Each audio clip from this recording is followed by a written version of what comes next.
Hello, solo travelers, and welcome to another mini episode right here on your channel, The Solo Traveler. I am excited, thrilled, and happy to announce that the United States will no longer require a COVID test from any international air traveler before arriving in the United States.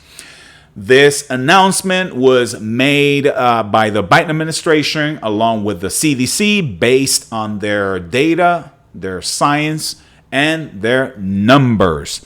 This is going to be effective as of June 12th of this year, 2022, at 12:01 a.m.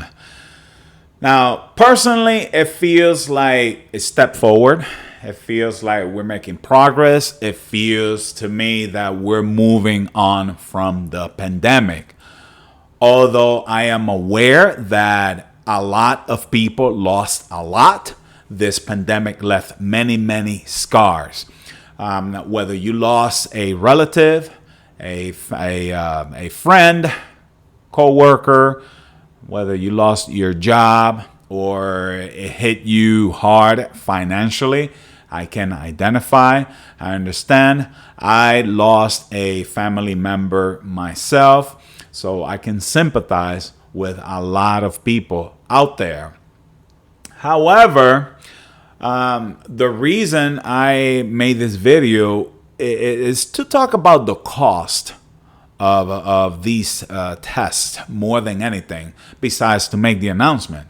But if you're a family of five, let's say parents, 3 kids, they've been on lockdown for 2 years. They haven't seen family members and during that time. Now they all of a sudden, for example, they want to go to Europe. Now, when they're over there, they have to find a lab and pay, let's be modest and say $35 a head, right? So you're talking $35 times 5, that's $175. That's a lot of money. What if the country that you're traveling to from the United States, for example, what if the country you're traveling to requires a COVID test? You have to get one done in the US before you leave, right? So that's an additional $175. All right? That's a lot of money. And so a lot of people, they were feeling reserved when it comes to traveling. What if you test positive in another country? What are you going to do? You're stuck.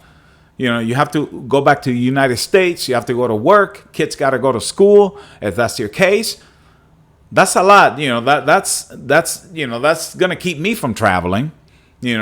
I certainly don't want to be in that situation, and I definitely don't want any of you to be in that situation. It's a lot of money. It's a lot of what if, and these are not positive what if.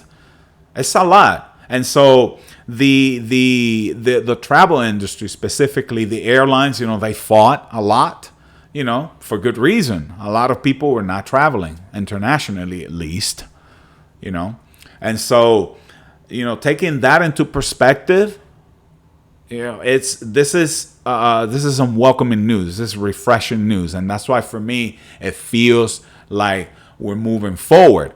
You may not agree with the decision, and that's fine. We're all entitled to our opinions, but for somebody to have to pay all that money to travel, it's it can make you think twice before traveling. It's a lot, what ifs.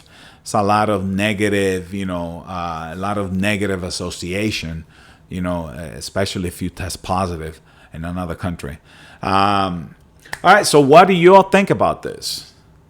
Use the comment section below. Any questions? Any opinions? Feel free. I will leave a link to the article in the description below, for you to read further into it, if you please. All right, that'll be it for this video. Thank you all for your support, for watching. Don't forget to hit like, subscribe, etc. Blah, blah, blah. And as always, safe travels, my friends. What are you still watching? Go pack your bags. Get out of here. Go somewhere.